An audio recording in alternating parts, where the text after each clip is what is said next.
Relief and victory for Governor Fubara as Supreme Court of Nigeria saves the best for last. Final determination of the status of Amewole and 26 others. Now to the news and form. His Excellency Siminalayi Fubara is a very fortunate person. His fortune in life comes from the fact that he always seems to be bestowed with the blessings that is saved as the last surprise. Additionally, Governor Fubara seems to always get the best, most valuable portion after lots are shared and everyone has picked their choice.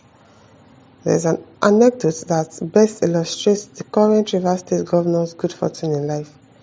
A certain man was about to die, and he called his 3 sons to his bedside and asked them to make a choice of any of his properties as his own. The first son chose the man's house. The second son chose the man's fleet of car, while the third son chose the man's farm. Wow, he chose the best one.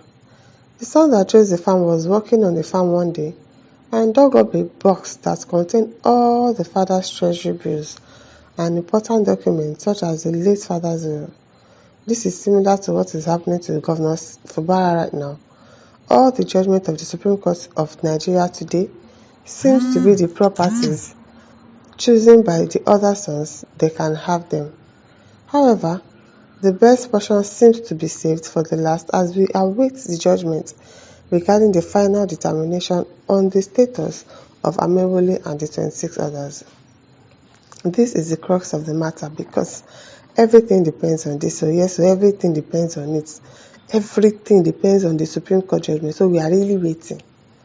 We are waiting. We don't know why they are yet to announce a date for the verdict, and why it is taking them so long to actually give a verdict. We are really waiting.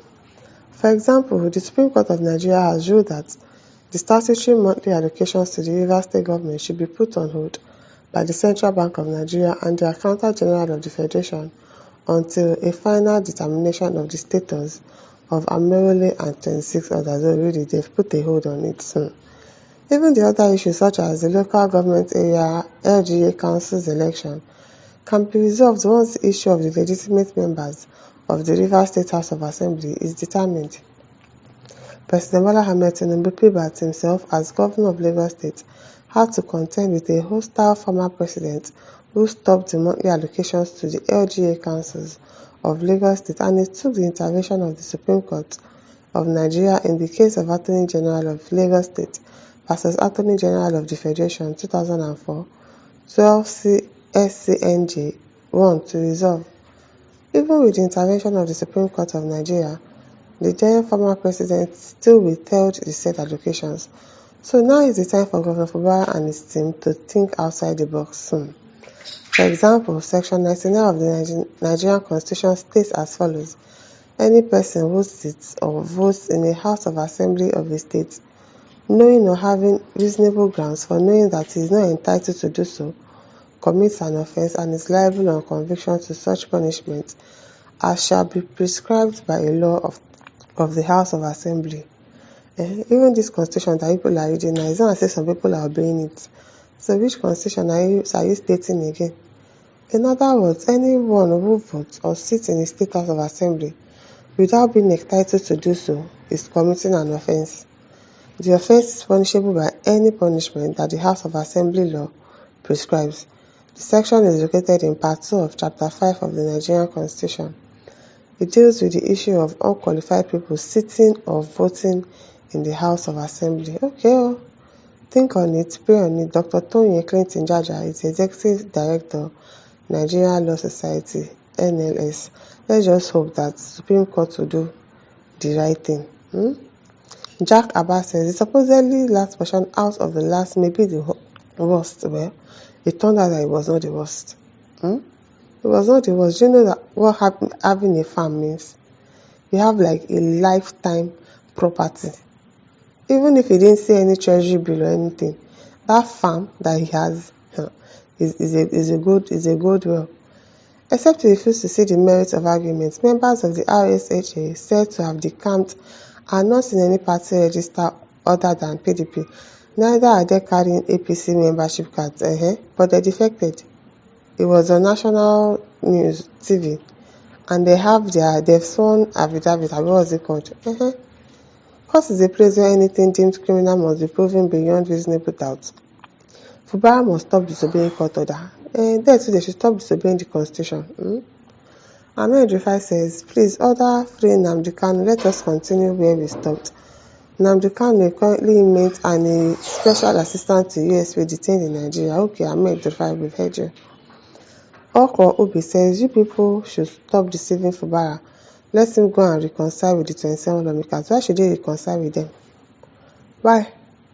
Otherwise, he stands to be impeached. Then let them impeach him. He's not going to be the first person that they will impeach. Fubara has humiliated the 27 members enough. They did not humiliate Fubara himself. Members are humiliated their governor. You are saying he has humiliated them. You don't even know what you are saying.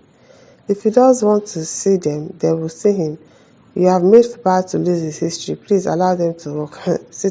Allow them to work.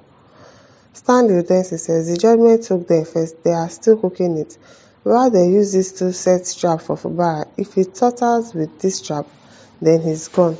But God and mercy being on his side, he will pull through, cause unfairness and pit of hell can't prevail over lies. People are watching judicial abracadabra. We are watching, we are really watching to see if the judiciary is really still good or they are bad.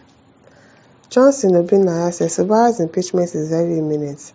Amewole's speech at the River State House of Assembly ground is very suspicious and deceiving. First, he's urging Fubara to cooperate with the Supreme Court judgment and there will be peace. That is a very big trap. We know that once they allow them to come back, they are definitely going to start an impeachment process for him. No problem. He also went ahead to not recognize those employed by Fubara and screened by the 3 pro-Fubara lawmakers. The moment Fubara used to this advice and starts working with them, for example, representing the state's budget, that's his end. Yes, so he knows that that's the end once he does that. Titus Monday says, may Governor Fubara and the PDP be victorious in this final judgment. In Jesus' name, amen. Let's just pray so. Ifeanyi Chukwu says, it has been overtaken by recent events. No other judgment is coming your way. As regards their status, just stop all your daydreaming. Okay.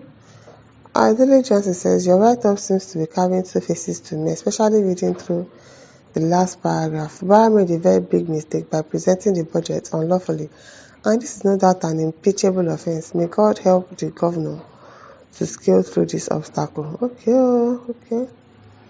Ayonika Akombi says, don't expect something positive, Abi, because we can't really trust this judiciary. Well, it is well.